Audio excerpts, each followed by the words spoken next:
നമസ്കാരം. സീൽ വാർത്തകളിലേക്ക് സ്വാഗതം. ആദ്യം പ്രധാന വാർത്തകൾ.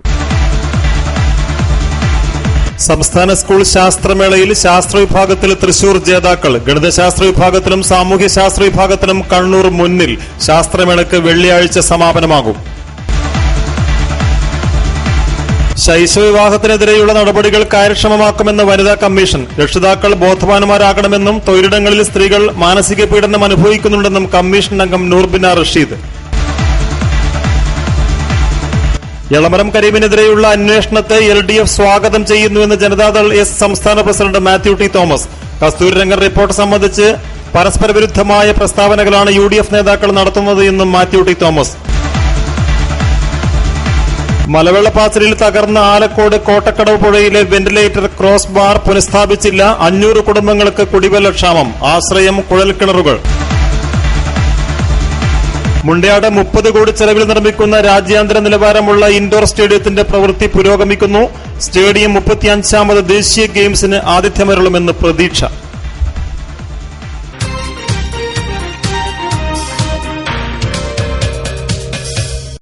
വാർത്തകൾ വിശദമായി. സംസ്ഥാന സ്കൂൾ ശാസ്ത്രമേളയിൽ ശാസ്ത്ര വിഭാഗത്തിൽ തൃശൂർ ജേതാക്കളായി. 160 പോയിന്റ് നേടിയാണ് തൃശൂർ ഒന്നാമതെത്തിയത്. ഗണിതശാസ്ത്ര വിഭാഗത്തിലും സാമൂഹ്യശാസ്ത്ര വിഭാഗത്തിലും ആതിഥേയ ജില്ലയായ കണ്ണൂർ മുന്നിട്ട് നിൽക്കുന്നു. കനത്ത പോരാട്ടം നടന്ന ശാസ്ത്രമേളയിൽ ശാസ്ത്ര വിഭാഗത്തിൽ തൃശൂർ 160, കണ്ണൂർ 152, കൊല്ലം 146 പോയിന്റുകൾ നേടി. ഗണിതശാസ്ത്ര വിഭാഗത്തിൽ കണ്ണൂരിന് 314 പോയിന്റ് നേടാനായി. മലപ്പുറവും പാലക്കാടുമാണ് തൊട്ടു പിന്നിൽ. സാമൂഹ്യ വിഭാഗത്തിൽ കണ്ണൂരിന് 162 പോയിന്റ് ലഭിച്ചു. കാസർഗോഡിന് 159ഉം കോഴിക്കോടിന് 149ഉമാണ് പോയിന്റ്. പ്രവൃത്തി പരിചയമേളയിൽ കോഴിക്കോട് ചാമ്പ്യന്മാരായി. മലപ്പുറവും വയനാടുമാണ് തൊട്ടു പിന്നിൽ. കണ്ണൂരിൽ നടക്കുന്ന ശാസ്ത്രമേളയ്ക്ക് വെള്ളിയാഴ്ച സമാപനമാകും. സമാപന സമ്മേളനം മന്ത്രി KC ജോസഫ് ഉദ്ഘാടനം ചെയ്യും. News bureau, Kannur. ശാസ്ത്രമേളയുടെ പൊതുപ്രദർശനത്തിനെത്തിയ വിദ്യാർത്ഥികളും പൊതുജനങ്ങളും മടങ്ങിയത് നിരാശയോടെ. മറ്റ് ജില്ലകളിൽ നിന്നും മത്സരിക്കാനെത്തിയ പലരും അവരുടെ കരവിരുതുകളുമായി തിരിച്ചുപോയതോടെ കാണികൾക്കായി ബാക്കിയായത് ഒഴിഞ്ഞ ക്ലാസ് മുറികൾ മാത്രം.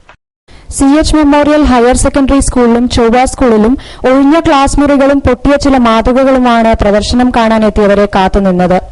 ഒരുപാട് രക്ഷിതാക്കളും പാരന്റ്സും അതേപോലെ തന്നെ പല ഈ ജില്ലയിലെ വിവിധ സ്കൂളുകളിൽ നിന്ന് വരുന്ന കുട്ടികൾക്കും ഈ പ്രദർശനം കാണാൻ പറ്റിയില്ല.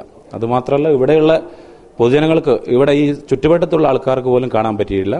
അതേപോലെ ഇന്നലെ തന്നെ ജഡ്ജ്മെന്റ് നടക്കുന്നതുകൊണ്ട് ജഡ്ജ്മെന്റ് നടന്നതിന് ശേഷം മാത്രമേ രക്ഷിതാക്കളെ പ്രവേശിപ്പിക്കാൻ പറ്റൂ എന്ന് പറഞ്ഞതുകൊണ്ട് ഇന്നലെയും ഇത് കാണാൻ പറ്റിയില്ല. പരിസരത്തെ സ്കൂളുകളിൽ നിന്ന് വന്ന വിദ്യാർത്ഥികൾക്കും ലീവെടുത്ത് പ്രദർശനം കാണാനെത്തിയ അധ്യാപകർക്കും വൻ പ്രതീക്ഷയായിരുന്നു. സയൻസ് ആൻഡ് IT മേള ചൊവ്വയിലാണെന്ന് പറഞ്ഞിട്ടാണ് നമ്മൾ എന്നാണ് പബ്ലിക്കിനെന്ന് പറഞ്ഞിട്ടാണ് അവിടെ വന്നത്. പക്ഷെ അവിടെ ഒന്നും ഉണ്ടായിരുന്നില്ല. 1-2 ആരും പോയപ്പോൾ തന്നെ പറഞ്ഞു ഇവിടെ ഒന്നുമില്ല, ഡിസ്പ്ലേ ഒന്നുമില്ല, കാണാനൊന്നുമില്ല. എന്നിട്ട് പിന്നെ അവിടെ നിന്ന് നമ്മൾ തിരിച്ചു വന്നപ്പോഴാണ് പറഞ്ഞത് ഇവിടെ CHMലാണ് സോഷ്യൽ സയൻസിൻ്റെതെന്ന്. അങ്ങനെ നമ്മൾ ഇവിടെ വന്നു. ഇവിടെ വന്നപ്പോഴും സ്കൂളല്ലാതെ വേറൊന്നും ഇവിടെയും ഡിസ്പ്ലേക്കായിട്ട് ഒന്നുമില്ല. ഞങ്ങൾ തലശ്ശേരി വടക്കുംപാട് ശ്രീനാരായണ മേസിലെ ടീച്ചർമാരാണ്. ഞങ്ങൾ എന്ന് വെച്ചാൽ ജില്ലയിൽ പങ്കെടുത്തിട്ടുണ്ട്. പക്ഷെ എന്നാലും അടുത്ത പോലെ നല്ലൊരു കാഴ്ചവെക്കാന്ന് വെച്ചിട്ട് ഇവിടെ കാണാൻ വന്നതാണ്, പരിപാടി കാണാൻ വന്നതാ. വരുമ്പോൾ തന്നെ രാവിലെ തന്നെ എത്തിന്, പക്ഷെ ഒന്നും കാണാൻ പറ്റിയിട്ടില്ല. പൊതുപ്രദർശനത്തിനായി ശാസ്ത്രമേളയുടെ വിവിധ വേദികൾ തുറന്നപ്പോൾ ശാസ്ത്രോത്സവം കാണാനെത്തിയത് 1000ഓളം വിദ്യാർത്ഥികളാണ്. പുതിയ പാഠങ്ങൾ പഠിക്കാനെത്തിയ ഇവർ മടങ്ങിയത് നിരാശയോടെ. ക്യാമറാമാൻ വിജേഷിനോടൊപ്പം രേവതി, സീൽ ന്യൂസ്.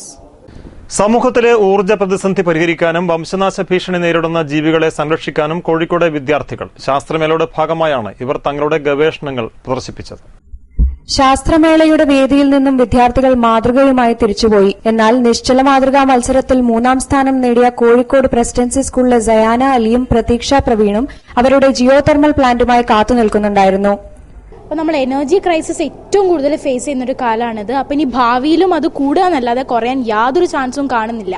അപ്പം അങ്ങനെ ഒരു സിറ്റുവേഷനിൽ എർത്തിൻ്റെ അടിയിൽ നിന്ന് എത്തുന്ന ഹീറ്റ് എനർജിനെ ഉപയോഗിച്ച് ഏറ്റവും വലിയ വൈഡ് എമൗണ്ടിൽ പവർ പ്രൊഡ്യൂസ് ചെയ്തിട്ട് അത് ഏറ്റവും വൈഡായിട്ട് സാധാരണ ജനങ്ങൾക്ക് വേണ്ടിയിട്ട് ഡിസ്ട്രിബ്യൂട്ട് ചെയ്യാൻ വേണ്ടിയിട്ട് ഞങ്ങൾ ഞങ്ങളുടെ ഐഡിയയിൽ ഡെവലപ്പ് ചെയ്തെടുത്തൊരു ജിയോ തെർമൽ പവർ പ്ലാന്റ് ആണിത്. ജിയോ തെർമൽ എന്ന് പറയുന്ന പോലെ തന്നെ നമ്മളെ ഭൂമിൻ്റെ അടിയിൽ ഉണ്ടായിട്ടുള്ള മാഗ്മൻ്റെ ആ ഹീറ്റ് യൂസ് ചെയ്തിട്ടാണ് ഈ പ്രോസസ്സ് ഒക്കെ നമ്മൾ കണ്ടിന്യൂ ചെയ്തത്. ആ ഹീറ്റ് ക്രസ്റ്റിൽ സ്റ്റോർ ചെയ്തിരിക്കുന്ന വാട്ടറിനെ ചൂടാക്കിയിട്ട് ആ ചൂട് അടങ്ങിയിട്ടുള്ള ഒരു ഫ്ലൂയിഡ്, ഒരു സ്റ്റീമിൻ്റെയും വാട്ടറിൻ്റെ ഫോമിലുള്ള ഒരു ഫ്ലൂയിഡാണ് ഈ ഒരു ഓൾ പ്രോസസ്സിനെ നമ്മൾ ഡിപ്പെൻഡ് ചെയ്യുന്നത്. അപ്പം ആ ചൂടുള്ള ഫ്ലൂയിഡ് ഹൈ ടെമ്പറേച്ചറും ഹൈ പ്രഷറും കാരണം മുകളിലേക്ക് പൊന്തി വരും. അത് ഹീറ്റ് എക്സ്ചേഞ്ചർ എന്ന് പറഞ്ഞ ചേംബറിൽ എത്തിയതിനു ശേഷം അവിടെ സ്റ്റോർ ചെയ്ത് വെച്ചിരിക്കുന്ന തണുത്ത വെള്ളമായിട്ട് അതിന്റെ ഹീറ്റിനെ എക്സ്ചേഞ്ച് ചെയ്യും. എന്നിട്ട് ആ സ്റ്റീം പൈപ്പ് കൂടെ പാസ് ചെയ്തിട്ട് ടർബൈനെ കറക്കിയിട്ട് അങ്ങനെയാണ് ഇലക്ട്രിക്കൽ എനർജി ഉണ്ടാവുന്നത്. 8 വർഷമായി വംശനാശ ഭീഷണി നേരിടുന്ന ജീവികളെക്കുറിച്ച് ഗവേഷണം നടത്തുകയായിരുന്നു Kozhikode government Mappila higher secondary സ്കൂളിലെ സലീഷ് കുമാറും അഞ്ജലിയും. ചൊവ്വ സ്കൂളിലെ ആകെ ഉണ്ടായിരുന്ന 2 പ്രദർശനത്തിൽ ഒന്ന് ഇവരുടേതാണ്. ഇപ്പം ഞങ്ങളുടെ പ്രോജക്റ്റിന്റെ കണ്ടന്റ് ഞങ്ങൾ ഒരു റിസർച്ച് ടൈപ്പ് പ്രോജക്റ്റാണ്. ഈ ഒരു ദേശാടന പക്ഷികളുടെ എണ്ണത്തിൽ വരുന്ന വേരിയേഷനെ കുറിച്ചാണ് പഠിച്ചത്. ഇവിടെ ഇപ്പം ദേശാടന പക്ഷിയായിട്ട് ഞങ്ങളുടെ നാട്ടിലേക്ക് വരുന്ന ഓപ്പൺ ബിൽഡ് സ്റ്റോക്ക്, അതായത് ചേരാക്കുക്ക് എന്ന് പറയുന്ന ഒരു പക്ഷിയുടെ എണ്ണത്തിൽ വന്ന ഗണ്യമായ കുറവിനെയാണ് ഞങ്ങൾ പഠിച്ചത്. അപ്പോൾ അതിൻ്റെ എണ്ണം കുറയാനുള്ള റീസൺ എന്താണെന്ന് അന്വേഷിച്ചു. അപ്പം മനസ്സിലായി അതിൻ്റെ ഫുഡിന് വരുന്ന ചില വ്യത്യാസങ്ങളാണ് അതിന് കാരണം. അതിൻ്റെ ഫുഡ് എന്ന് പറയുന്നതാണ് നമ്മൾ പൈല എന്നൊക്കെ പറയും, നമച്ചി വർഗത്തിൽപ്പെട്ട ഒരു ജീവിയാണ്, ശുദ്ധജല ജീവിയാണ്. അപ്പം ഇതിന് വെള്ളത്തിൽ മലിനമായതുകൊണ്ടാണ് ഇതിന് ജീവിക്കാൻ പറ്റാത്തത്. അപ്പോൾ ഇത് നശിച്ചു പോകുന്നത് കൊണ്ട് ഈ പക്ഷി ദേശാടനം വരുന്നത് കുറയ്ക്കുന്നു. പ്രദർശനത്തിനെത്തിയ എല്ലാവർക്കും ഇവർ വിശദീകരണം നൽകിയത് മാർക്കിനായല്ല, സമൂഹത്തിൽ ഒരു മാറ്റം കാണാനാണ്. News bureau, Kannur. സേവനം ചെയ്യുന്ന കരങ്ങൾ പ്രാർത്ഥിക്കുന്ന ചുണ്ടുകളേക്കാൾ മഹത്തരമാണ്. ശാസ്ത്രമേളയുടെ ചൂടിൽ വിയർക്കുമ്പോൾ കുടിവെള്ളം തരാൻ ഇവരുണ്ട്. ശാസ്ത്രമേളയുടെ 6 വേദികളിൽ നമ്മൾ ശ്രദ്ധിക്കാതെ പോകുന്ന പക്ഷേ വളരെ പ്രാധാന്യമുള്ള ചില കർത്തവ്യങ്ങൾ നിർവഹിക്കുന്നത് ഇവിടെയുള്ള വോളണ്ടിയർമാരാണ്. മേളയിൽ മത്സരിക്കുന്ന വിദ്യാർത്ഥികൾ, രക്ഷിതാക്കൾ, മാധ്യമപ്രവർത്തകർ ഏവർക്കും തിളപ്പിച്ചാറ്റിയ വെള്ളം നൽകാൻ ഓരോ വേദിയിലും 20ഓളം കുട്ടികളും സ്കൂൾ അധികൃതരുമുണ്ട്. CHM സ്കൂളിലെ വാല്യൂ ക്ലബിലെ വിദ്യാർത്ഥികളും അതേപോലെ റെഡ് ക്രോസ് SPCയിലെ വിദ്യാർത്ഥികളൊക്കെ വളരെ നല്ല സേവനം നിശബ്ദരായി ചെയ്യുന്നുണ്ട്. എല്ലാവർക്കും കുടിവെള്ളം എത്തിക്കുക ഇന്നത്തെ കാലത്ത് വളരെയധികം ബുദ്ധിമുട്ടുള്ള ഒരു സംഭവമാണ്. ശുദ്ധമായ ജലം ആർക്കും ലഭ്യമാകാത്ത ഒരു കാര്യമാണെന്ന് അറിഞ്ഞുകൊണ്ട് സ്കൂളിലെ മാനേജ്മെന്റും ഹെഡ് മാസ്റ്ററും എല്ലാവരും സ്റ്റാഫൊക്കെ സഹകരിച്ചുകൊണ്ട് എല്ലാവർക്കും കുടിവെള്ളം ലഭ്യമാക്കുക എന്നുള്ള ഒരു ലക്ഷ്യത്തോടുകൂടി എല്ലാ വിദ്യാർത്ഥികളും അതുമായി വളരെ സഹകരിച്ച് പ്രവർത്തിക്കുന്നുണ്ട്. രാവിലെ 9 മണിയോടെ തുടങ്ങും ഇവരുടെ സേവനം. ഓരോ ദിവസവും 2000ഓളം ഗ്ലാസ് വെള്ളം നൽകിയാണ് ഇവർ മാതൃകയാവുന്നത്. News bureau, Kannur. ശൈശവ വിവാഹത്തിനെതിരെയുള്ള നടപടികൾ കാര്യക്ഷമമാക്കുമെന്ന് വനിതാ കമ്മീഷൻ അംഗം നൂർബിന റഷീദ്. ഈ വിഷയത്തിൽ രക്ഷിതാക്കൾ ബോധവാന്മാരാകണമെന്നും തൊഴിലിടങ്ങളിൽ ഇപ്പോഴും സ്ത്രീകൾ മാനസിക പീഡനം അനുഭവിക്കുന്നുണ്ടെന്നും നൂർബിന റഷീദ് പറഞ്ഞു. ഇന്ന് വലിയൊരു സന്തോഷം ഉണ്ടായി. ഒരു അമ്മയ്ക്ക് ചെലവിനൊന്നും കൊടുക്കുന്ന ഒരു പരാതി തന്നിട്ടുണ്ട്. പക്ഷെ ഇന്ന് അമ്മ വന്നിട്ടില്ല. എന്തുകൊണ്ടായാലും അതൊരു പ്രതിദാനം ചെയ്യുന്ന ഒരു എതിർകക്ഷിയാണ്, ചെറുപ്പക്കാരൻ. അദ്ദേഹം വന്നു, അദ്ദേഹം അമ്മയെ കൂട്ടിക്കൊണ്ടുപോകാൻ തയ്യാറാണെന്ന് പറഞ്ഞു. അത് വന്നില്ലെങ്കിൽ മാസാമാസം 1000 രൂപ വീതം അമ്മയ്ക്ക് ഞാൻ എത്തിക്കുന്നതാണ്. അതിന്റെ രേഖ കമ്മീഷനിൽ ഹാജരാക്കുന്നത്. അമ്മയ്ക്ക് ചെലവിന് കൊടുപ്പിക്കാൻ നമുക്ക് സാധിച്ചു. കലക്ടറേറ്റ് കോൺഫറൻസ് ഹാളിൽ നടന്ന വനിതാ കമ്മീഷൻ സിറ്റിംഗിൽ 69 പരാതികൾ പരിഗണിച്ചു. ഇതിൽ 31 പരിഹരിക്കുകയും 19 അടുത്ത സിറ്റിംഗിലേക്ക് മാറ്റിവെക്കുകയും ചെയ്തു. 17 പരാതികളിൽ ആളുകൾ ഹാജരായില്ല. 2 ഫുൾ കോടതിക്ക് വിട്ടു. അഭിഭാഷകരായ ഷാജഹാൻ, അനിൽ റാണി, പത്മപ്രിയ തുടങ്ങിയവർ നേതൃത്വം നൽകി. News bureau, Kannur. എളമരം കരീമിനെതിരെയുള്ള അന്വേഷണത്തെ LDF സ്വാഗതം ചെയ്യുന്നുവെന്ന് ജനതാദൾ സംസ്ഥാന president Mathew T Thomas. Kasturirangan report സംബന്ധിച്ച് പരസ്പര വിരുദ്ധമായ പ്രസ്താവനകളാണ് UDF നേതാക്കൾ നടത്തുന്നത്. മുഖ്യമന്ത്രിക്ക് നേരെയുണ്ടായ അക്രമത്തിന്റെ പേരിൽ ജില്ലയിലെ LDF പ്രവർത്തകരെ പോലീസ് പീഡിപ്പിക്കുന്നുണ്ടെന്നും അദ്ദേഹം കണ്ണൂരിൽ വാർത്താസമ്മേളനത്തിൽ പറഞ്ഞു. LDF നേതാക്കൾക്കെതിരെ ആരോപണങ്ങൾ ഉയർന്ന സാഹചര്യത്തിലെല്ലാം ആവശ്യമെങ്കിൽ അന്വേഷണം നടത്താമെന്ന് പാർട്ടി പ്രഖ്യാപിച്ചിട്ടുണ്ട്. ഇതേ നിലപാടാണ് എളമരം കരീമിന്റെ കാര്യത്തിലും സ്വീകരിക്കുക. ആഭ്യന്തര വകുപ്പിനെതിരെ ഹൈക്കോടതി പോലും രൂക്ഷ വിമർശനം ഉന്നയിച്ച സാഹചര്യത്തിൽ തിരുവഞ്ചൂരിന് സ്ഥാനത്ത് തുടരാൻ അർഹതയില്ലെന്നും ഇതേ ആവശ്യം UDFിലെ ഘടകകക്ഷികൾ പോലും ഉന്നയിച്ചിട്ടുണ്ടെന്നും മാത്യു ടി തോമസ് പറഞ്ഞു. ഇരുപത്തിനെ സംബന്ധിച്ച് വന്നിരിക്കുന്ന ആരോപണങ്ങളെ സംബന്ധിച്ച് ഞങ്ങൾക്ക് തുറന്ന മനസ്സാണ്. അത്ര ആരോപണങ്ങൾ ഇടതുപക്ഷ ജനാധിപത്യ മുന്നണി നേതാക്കന്മാരെ സംബന്ധിച്ചുണ്ടെങ്കിൽ സർക്കാർ അന്വേഷിക്കട്ടെ, ബന്ധപ്പെട്ട പാർട്ടികൾ അന്വേഷിക്കട്ടെ. അതിനകത്തൊന്നും യാതൊരു തടസ്സങ്ങളും അന്വേഷണത്തെ സൃഷ്ടിക്കുവാൻ ഇടതുപക്ഷ ജനാധിപത്യ മുന്നണിയോ അതിലെ ഘടകകക്ഷികൾ തയ്യാറാവില്ല.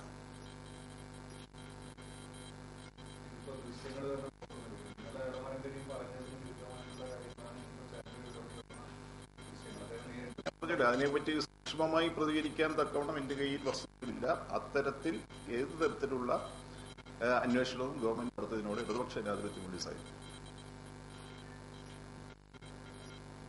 വളരെ ഇതാണ് ഈ പരിസ്ഥിതി സംരക്ഷണത്തിന് ആവശ്യമായ നടപടികൾ ഈ സംസ്ഥാനത്ത് ഉണ്ടാകണമെന്ന കാര്യത്തിൽ ഇടതുപക്ഷ ജനാധിപത്യ മുന്നണി ഭിന്നാഭിപ്രായമില്ല. പരിസ്ഥിതി ഇതിനെയും ആയിക്കൊള്ളട്ടെ എന്ന തരത്തിൽ പ്രകൃതിയെ ചൂഷണം ചെയ്യാൻ വേണ്ടി മൂലധന ശക്തികൾക്ക് പരിപൂർണമായി വിട്ടുകൊടുക്കുന്നത് ഇടതുപക്ഷ ജനാധിപത്യത്തിന് വിയോജിപ്പുണ്ട്. പക്ഷെ ജനവാസ കേന്ദ്രങ്ങളായി മാറിക്കഴിഞ്ഞിരിക്കുന്ന പ്രദേശങ്ങളിൽ ഇപ്പോൾ കുടിയേറി പാർത്തുകൊണ്ടിരിക്കുന്ന ജനങ്ങളുടെ താല്പര്യങ്ങൾ വെല്ലുകൊഴിച്ചുണ്ടാവരുത് ഇനിയുള്ള പരിസ്ഥിതി സംരക്ഷണം എന്നുള്ള കാര്യത്തിൽ മാത്രമാണ് ഇടതുപക്ഷ ജനാധിപത്യമുള്ള നിലപാട്. ഇപ്പോൾ താമസിക്കുന്ന ജനങ്ങൾക്ക് നിലവിൽ വന്നിരിക്കുന്ന ആഘാതങ്ങളെ മുഴുവൻ തിരികെ കൊണ്ടുവരാൻ എന്നുള്ള രീതിയിലല്ല, ഇപ്പൊ താമസിക്കുന്ന ജനങ്ങൾക്ക് കൃഷി നടത്താനും താമസിക്കാനുള്ള എല്ലാ സ്വാതന്ത്ര്യവും നിലനിർത്തിക്കൊണ്ട് തന്നെ വേണം പ്രകൃതി സംരക്ഷണവും പരിസ്ഥിതി സംരക്ഷണവും എന്ന നിലപാടാണ് ഇടതുപക്ഷ ജനാധിപത്യം. പക്ഷേ ഗവൺമെന്റ് UDF ഗവൺമെന്റ് ഇക്കാര്യത്തിൽ ഇരട്ടത്താപ്പാണ്. കേന്ദ്ര ഗവൺമെന്റ് ഈ വിജ്ഞാപനം പുറപ്പെടുവിച്ച കേന്ദ്ര ഗവൺമെന്റ് ഇക്കാര്യത്തിൽ ഇരട്ടത്താപ്പാണ്. ഈ ഗവൺമെന്റ് തന്നെയല്ലേ ആറന്മുള വിമാനത്താവളത്തിന് അനുമതി കൊടുത്തത്. ആറന്മുള വിമാനത്താവളത്തിന് വനം പരിസ്ഥിതി വകുപ്പ് അനുമതി കൊടുക്കുമ്പോൾ അവിടുത്തെ പാരിസ്ഥിതിക പ്രശ്നങ്ങൾ ഒന്നും പരിഗണിച്ചിട്ടില്ല.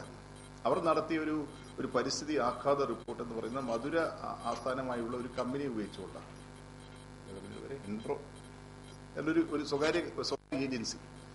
ആ ഏജൻസി നടത്തിയ പഠനത്തിൽ അതിന്റെ റിപ്പോർട്ട് സമർപ്പിച്ചിട്ട് ആറന്മുളയിൽ തണ്ണീർത്തടം ഉണ്ടെന്നോ നെൽവയലുണ്ടെന്നോ പരാമർശനമില്ലാത്ത ഒരു റിപ്പോർട്ടാണ് വനം പരിസ്ഥിതി മന്ത്രാലയത്തിന് നൽകിയത്.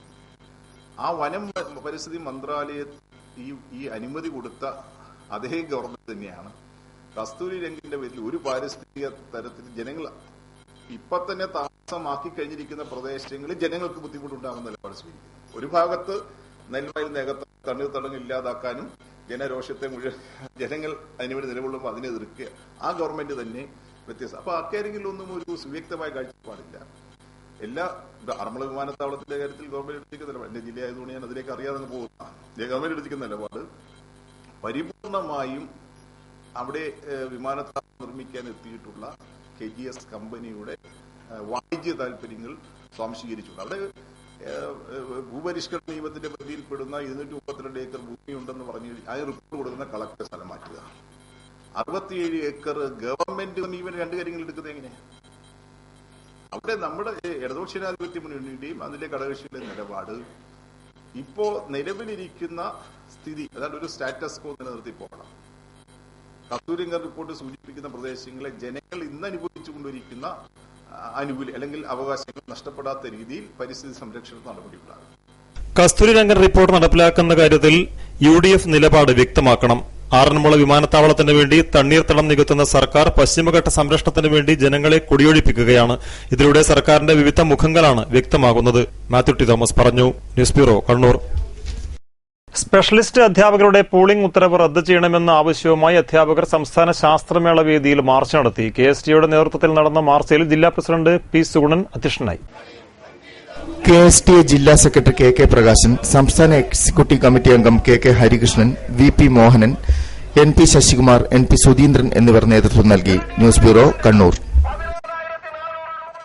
മലയോര മേഖലയിൽ മികച്ച മാധ്യമപ്രവർത്തനം നടത്തുന്ന സീൽ TVയെ ബത്തേരി രൂപതയുടെ സാമൂഹിക വിഭാഗമായ ശ്രേയസ് കരുവഞ്ചാൽ യൂണിറ്റിന്റെ നേതൃത്വത്തിൽ ആദരിക്കുമെന്ന് സംഘാടകർ വാർത്താസമ്മേളനത്തിൽ പറഞ്ഞു. സാധാരണക്കാരുടെയും കർഷകരുടെയും പ്രശ്നങ്ങൾ ഏറ്റെടുക്കുകയാണ് എന്നും ഈ ചാനൽ. പരിസ്ഥിതിക്ക് കോട്ടമുണ്ടാകുന്ന അനധികൃത ക്വാറികളുടെ പ്രവർത്തനങ്ങളടക്കം അധികാരികൾക്കും ജനങ്ങൾക്കും മുന്നിൽ തുറന്നുകാട്ടിയതിലൂടെ ജനകീയ ചാനലായി സീൽ TV മാറിയെന്നും സംഘാടകർ വാർത്താസമ്മേളനത്തിൽ പറഞ്ഞു. 30-ന് കരുവഞ്ചാൽ MM ഓഡിറ്റോറിയത്തിൽ നടക്കുന്ന യൂണിറ്റിന്റെ കുടുംബസംഗമത്തിൽ വെച്ചാണ് ആദരിക്കുക. മലയോര പ്രത്യേകിച്ച് എന്ന് പറഞ്ഞാൽ ഈ പ്രകൃതിയെ ദുഷ്കരമാക്കുന്ന രീതിയിലുള്ള ക്വാറികളിലും മറ്റേതിന്റെയൊക്കെ പ്രവർത്തനങ്ങളൊക്കെ അതാത് സമയങ്ങളിൽ വേണ്ടപ്പെട്ട അധികാരികളെ ശ്രദ്ധയിൽപ്പെടുത്തുകയും അതുപോലെ തന്നെ വാർത്താ മാധ്യമ ചാനലുകളിൽ കൂടെ പൊതുജനങ്ങളെ അറിയിക്കുകയും ചെയ്യുന്ന ഒരു മാധ്യമം എന്ന നിലയിലാണ് ഞങ്ങളതിന് കാണുന്നത്. അതായത് സാധാരണക്കാരുടെ പ്രശ്നങ്ങളും കാര്യങ്ങളും എല്ലാം അതാത് സമയാസമയങ്ങളിൽ പ്രേക്ഷകരിൽ എത്തിക്കുന്ന ആ ഒരു ഇതിന് അതുകൊണ്ട് അവരെ ഒന്ന് ആദരിക്കുക എന്നുള്ളത് ഞങ്ങളുടെയും കൂടെ ഒരു ആവശ്യമായിട്ട് തോന്നിയത് കൊണ്ടാണ് ഞങ്ങൾ അതിനെക്കുറിച്ച് പ്ലാൻ ചെയ്തതും അത് തീരുമാനിച്ചത്. കരുവഞ്ചാലിലെ ആദ്യകാല വ്യാപാരിയും സാമൂഹ്യ പ്രവർത്തകനുമായ OV ഗോവിന്ദൻ പട്വത്തെയും ചടങ്ങിൽ ആദരിക്കും. 30-ന് ഉച്ചയ്ക്ക് 1 മണിക്ക് വർണ്ണശബളമായ റാലിയോടെയാണ് പരിപാടിക്ക് തുടക്കമാവുക. ശ്രേയസ് എക്സിക്യൂട്ടീവ് ഡയറക്ടർ ജോർജ് വെട്ടിക്കാട്ടിൽ ഉദ്ഘാടനം ചെയ്യുന്ന കുടുംബസംഗമത്തിൽ യൂണിറ്റ് ഡയറക്ടർ വർഗീസ് കൊല്ലം മാവുടി അധ്യക്ഷത വഹിക്കും. Alakode SI PV Pavithran award ദാനം നിർവഹിക്കും. വാർത്താസമ്മേളനത്തിൽ president Jose Kochuputhenveettil, vice president Murali Kunnel, Sabu Puthenparambil, Mercy Punnackal, Shyamala Mohanan, Gracy Mullanmadikkal തുടങ്ങിയവർ പങ്കെടുത്തു. ന്യൂസ് ബ്യൂറോ, നടുവിൽ. മലവെള്ളപ്പാച്ചിലിൽ തകർന്ന ആലക്കോട് കോട്ടക്കടവ് പുഴയിലെ VCB അഥവാ വെന്റിലേറ്റർ ക്ലോസ്ഡ് ബാർ ഏത് പഞ്ചായത്ത് അധികൃതരാണ് ഒന്ന് ശരിയാക്കി തരുക? 500 കുടുംബങ്ങളുടെ ചോദ്യമാണത്. ആലക്കോട് പഞ്ചായത്തിന്റെ അതിർത്തിയിലൂടെയാണ് കോട്ടക്കടവ് പുഴ ഒഴുകുന്നത്. VCB ശരിയാക്കിയെങ്കിൽ എന്നും കുടിവെള്ളം കിട്ടുമായിരുന്നു ഇവിടെയുള്ള ഗ്രാമീണർക്ക്. 1999 കോട്ടക്കടവ് പുഴയിൽ വെന്റിലേറ്റർ ക്ലോസ്ഡ് ബാർ നിർമ്മിച്ചത്. പലകകൾ കൊണ്ടുള്ള ഷട്ടർ നിർമ്മിച്ചായിരുന്നു ഇത്. മഴക്കാലത്ത് ഷട്ടർ മാറ്റും, വേനൽക്കാലത്ത് ഷട്ടറിടും. 12.5 ലക്ഷം മുടക്കിയായിരുന്നു പദ്ധതി. 500 കുടുംബങ്ങൾക്ക് ശുദ്ധജലം എന്നും ലഭിച്ചു. എന്നാൽ 2009 മലവെള്ളപ്പാച്ചലിൽ ഷട്ടർ അടഞ്ഞുപോയി. JCB കൊണ്ടുവന്നാണ് ഷട്ടർ തകർത്തത്. തകർത്ത ഷട്ടർ പിന്നീട് ആരും ശരിയാക്കിയില്ല. പ്രദേശവാസിയായ തങ്കച്ചൻ കൈതമല. കോട്ടക്കടവ് ഈ ചപ്പാത്തിലെ പലക മലവെള്ളപ്പാച്ചിൽ കുത്തിയൊലിഞ്ഞ് താർന്നു പോയതാണ്. ഒരു 3-4 വർഷത്തോളമായി. ഇതുവരെ അധികൃതർ യാതൊരു നടപടിയും സ്വീകരിച്ചിട്ടില്ല. കാരണം ഇത് വണ്ടി കെട്ടിക്കഴിഞ്ഞാൽ വെള്ളം മുകളിലേക്ക് കയറി കഴിഞ്ഞാൽ ഒരു 10-500 പരം കുടുംബക്കാർക്ക് അതുകൊണ്ട് കിണറ്റിലും മറ്റു വീട്ടാവശ്യത്തിനെല്ലാം വെള്ളം അടിക്കാവുന്നതാണ്. ഇപ്പം വെള്ളത്തിൽ ഈ വളർച്ച കാരണം എത്ര മടങ്ങ് പുഴയിലും പറ്റി ഇപ്പം തന്നെ ഉണങ്ങി തുടങ്ങിയിരിക്കുകയാണ്. അടിയന്തരമായിട്ട് ഇതിനൊരു നടപടി സ്വീകരിക്കണമെന്നാണ് അതിലുള്ള നാട്ടുകാർക്ക് എന്നാലും എനിക്ക് പറയാനുള്ളത്. കാരണം ഇവിടെ കുടിവെള്ളമാണ് ഏറ്റവും പ്രശ്നം. ഇപ്പം തന്നെ ആണെങ്കിൽ 4 മഴ നിന്നപ്പോഴത്തേക്കും പുഴ വറ്റി വരണ്ടു. ഇത് എത്രയും പെട്ടെന്ന് ചെയ്യുകയാണെങ്കിൽ വെള്ളം കിട്ടി നമുക്ക് എല്ലാവർക്കും നാട്ടുകാർക്ക് ഉപകാരപ്രദമായിരിക്കും. അധികൃതർ ഇതിനോട് നടപടി സ്വീകരിക്കണമെന്ന് ആണ് ഈ നാട്ടുകാരൻ നിലയ്ക്ക് എനിക്ക് പറയാനുള്ളത്. ഇപ്പോൾ ദിവസങ്ങളോളം മഴ തകർത്താലും വെള്ളമെല്ലാം ഒഴുകിപ്പോകും. നീരൊഴുക്ക് തീരെ ഇല്ലാതാകും. പ്രദേശത്തുകാർ കുഴൽക്കിണറുകൾ ആശ്രയിച്ചാണ് കഴിയുന്നത്. അതിർത്തി ആയതിനാൽ ചപ്പാരപ്പടവ് പഞ്ചായത്താണോ ആലക്കോട് പഞ്ചായത്താണോ VCB ശരിയാക്കിയെടുക്കേണ്ടത് എന്ന സംശയവും 500 കുടുംബങ്ങളാണ് വിഷമത്തിലായിരിക്കുന്നത്. News bureau, Alakode. കുട്ടികളെ ഉപയോഗിച്ച് ഭിക്ഷാടനം നടത്തുന്ന സംഘം പഴയങ്ങാടിയിലും പരിസര പ്രദേശങ്ങളിലും വ്യാപകമാകുന്നു. കുട്ടികളുടെ സംരക്ഷണം ഉറപ്പാക്കുന്ന നിരവധി സംഘടനകൾ പ്രവർത്തിക്കുന്നുണ്ടെങ്കിലും ഇത്തരം സംഘങ്ങൾക്കെതിരെ നടപടിയെടുക്കുന്നില്ലെന്ന് ആക്ഷേപം ഉയർന്നു. കൈക്കുഞ്ഞുങ്ങളുമായി ബസ് സ്റ്റാൻഡ് പരിസരത്തും മറ്റും ഭിക്ഷാടനം നടത്തുന്നവരുടെ എണ്ണം പഴയങ്ങാടിയിലും പരിസരങ്ങളിലും നാൾക്കുനാൾ ഏറിവരികയാണ്. കുട്ടികളെ പട്ടിണി കിട്ടും പീഡിപ്പിച്ചും ഇത്തരം സംഘങ്ങൾ പണപ്പിരിവ് നടത്തുകയാണ്. കുട്ടികളെ ഉപയോഗിച്ച് ഭിക്ഷാടനം നടത്തുന്നതിന് പ്രത്യേക സംഘങ്ങൾ തന്നെ പ്രവർത്തിക്കുന്നുണ്ട്. ഓരോ പ്രദേശങ്ങൾ കേന്ദ്രീകരിച്ച് ഭിക്ഷാടനം നടത്തി പിന്നീട് മറ്റൊരു കേന്ദ്രത്തിലേക്ക് നീങ്ങുകയാണ് പതിവ്. അന്യസംസ്ഥാനങ്ങളിൽ നിന്നുള്ള നാടോടി സംഘങ്ങളാണ് ഇവരിലേറെയും. കുട്ടികൾക്ക് ആവശ്യത്തിന് വെള്ളമോ ഭക്ഷണമോ നൽകാൻ ഇത്തരക്കാർ തയ്യാറാകുന്നില്ല. പഴയങ്ങാടിയിൽ നിന്നും ദൃശ്യം ചിത്രീകരിക്കുന്നതിനിടെ ഇവർ ഓടി രക്ഷപ്പെട്ടു. ക്യാമറയ്ക്ക് മുന്നിൽ പ്രത്യക്ഷപ്പെടാതെ കുട്ടികളെ തുണികൊണ്ട് മൂടിവെക്കുകയും ചെയ്തു. ഒരാഴ്ചയായി 10 സ്ത്രീകൾ കുട്ടികളുമായി ഇവിടെ ഭിക്ഷാടനം നടത്തുന്നതായി പ്രദേശവാസികൾ പറഞ്ഞു. ധാരാളം ചെറിയ കുട്ടികളെ കയ്യിലേന്തി അമ്മമാർ പിരിവിനിറങ്ങുകയാണ്. അവരെ രക്ഷിതാക്കൾക്കൊന്നും ഒരു ഉത്തരവാദിത്വം ഇല്ലാതെ പോലെയാണ് അവർ ജനങ്ങളെ പൈസക്ക് വേണ്ടി കൈനീട്ടുന്നത്. എപ്പോൾ 1-2 കുട്ടികളെ കയ്യിലാക്കി അതുപോലെ തന്നെ കുട്ടികളെയും ഉപയോഗപ്പെടുത്തിയാണ്. കുട്ടികളുടെ സംരക്ഷണത്തിനായി നിരവധി നിയമങ്ങൾ നിലവിലുണ്ടെങ്കിലും നിയമം നടപ്പിലാക്കേണ്ടവർ ഇതൊന്നും കണ്ടില്ലെന്ന് നടിക്കുകയാണെന്ന ആക്ഷേപം ജനങ്ങൾക്കിടയിലുണ്ട്. ബസ് സ്റ്റാൻഡിലും പരിസരങ്ങളിലും ഭിക്ഷാടനം തടഞ്ഞ് ഇത്തരക്കാർക്കെതിരെ ശക്തമായ നടപടിയെടുക്കണം എന്നത് നാടിന്റെ ആവശ്യം കൂടിയാണ്. News bureau, Pazhayangadi. കണ്ണൂർ സർവകലാശാലയിൽ നിന്നും വിരമിച്ച joint registrar OP Sasheendran, deputy രജിസ്ട്രാർമാരായ KTV Rajan, R Muraleedharan, KP Sudheer Chandran, security guard KE Sasheendran എന്നിവർക്ക് യാത്രയയപ്പ് നൽകി. സർവകലാശാല സെമിനാർ ഹാളിൽ നടന്ന യാത്രയയപ്പ് ചടങ്ങ് vice chancellor doctor Khader Mangad ഉദ്ഘാടനം ചെയ്തു. അദ്ദേഹം ഇന്ത്യൻ ആർമിയിലായിരുന്നു. രാജ്യത്തിന്റെ എല്ലാ ഭാഗത്തും ജോലി ചെയ്യാനുള്ള അവസരം അദ്ദേഹത്തിന് ഉണ്ടായിട്ടുണ്ട്. ദേശസ്നേഹത്തിന്റെ ഒരു പ്രതിരൂപം എന്നതുപോലെ തന്നെ അദ്ദേഹം ഡിഫൻസ് ജോലി മതിയാക്കി നമ്മുടെ യൂണിവേഴ്സിറ്റിയിൽ ചേർന്നപ്പോൾ ഇവിടെ അദ്ദേഹം ഡിഫെൻഡ് ചെയ്തത് നമ്മുടെ യൂണിവേഴ്സിറ്റിയുടെ അഭിമാനത്തെ തന്നെയാണ്. അതിന് അദ്ദേഹം വിജയിച്ചിട്ടുണ്ട് എന്നാണ് പറയാൻ കഴിയുന്നത്. അദ്ദേഹത്തിന് വളരെ ശോഭനമായ ഒരു ജീവിതം ഉണ്ടാകട്ടെ എന്ന് ഞാൻ ആശംസിക്കുകയാണ്. സർവകലാശാല രജിസ്ട്രാർ ഡോക്ടർ ബാലചന്ദ്രൻ കീഴോത്ത് അധ്യക്ഷത വഹിച്ചു. സിൻഡിക്കേറ്റ് അംഗം ഡോക്ടർ ജോൺ ജോസഫ് മുഖ്യപ്രഭാഷണം നടത്തി. പരീക്ഷാ controller doctor S Pradeep Kumar, PJ Saju, K Prabhath Kumar, students dean VS Anilkumar, deputy registrar C Sunil എന്നിവർ പ്രസംഗിച്ചു. News bureau, Pappinisseri.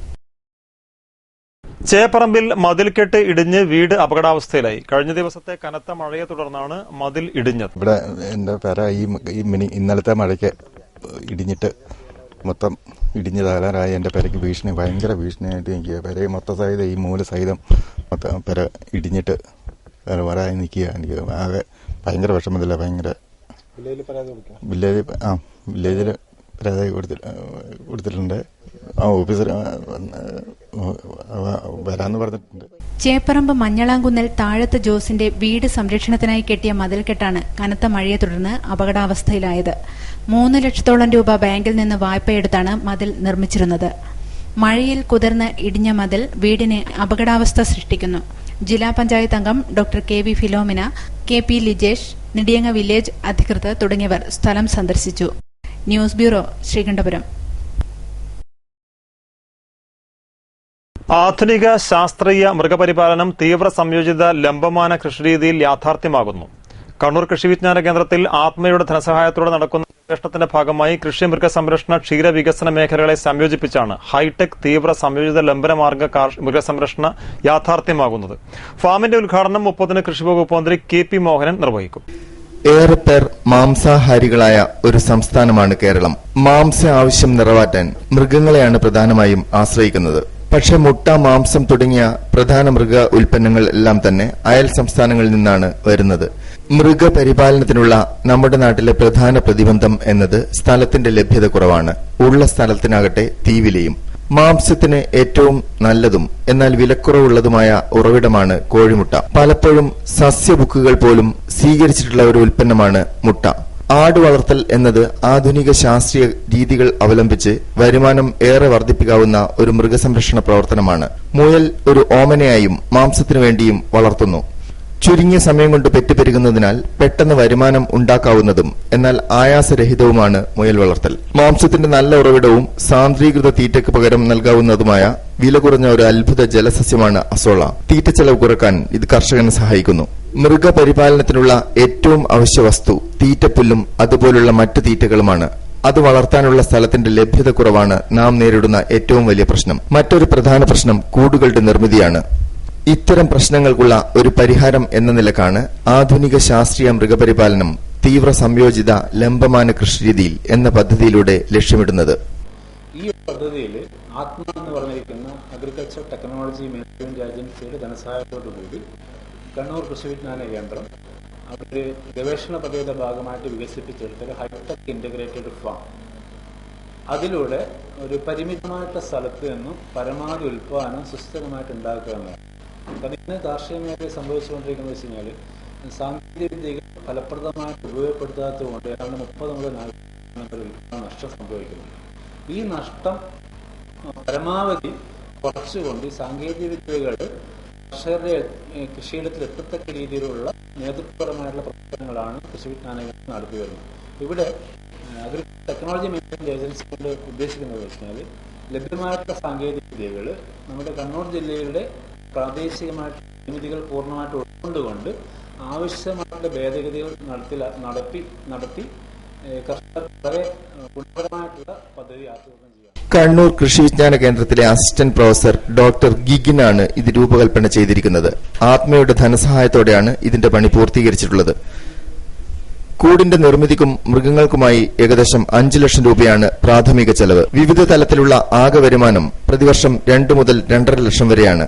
ഉയർന്ന വില കിട്ടുന്ന പച്ചക്കറികൾ, പഴവർഗ്ഗങ്ങൾ, പുഷ്പകൃഷി എന്നിവയ്ക്കായി ഗാലറി ഉപയോഗിച്ചാൽ കൂടുതൽ വരുമാനം ലഭിക്കും. വാർത്താ സമ്മേളനത്തിൽ പ്രിൻസിപ്പൽ കൃഷി ഓഫീസർ PC ധനരാജൻ, കൃഷി വിജ്ഞാന കേന്ദ്രം assistant professor doctor T Gigin, programme coordinator doctor P Jayaraj എന്നിവർ പങ്കെടുത്തു. News bureau, Kannur. വിവിധ ആവശ്യങ്ങൾ ഉന്നയിച്ച് Muslim League Kannur water authority ഓഫീസിന് മുന്നിൽ ധർണ നടത്തി. മുസ്ലിം ലീഗ് കണ്ണൂർ മുനിസിപ്പൽ കമ്മിറ്റിയുടെ നേതൃത്വത്തിലാണ് ധർണ നടന്നത്.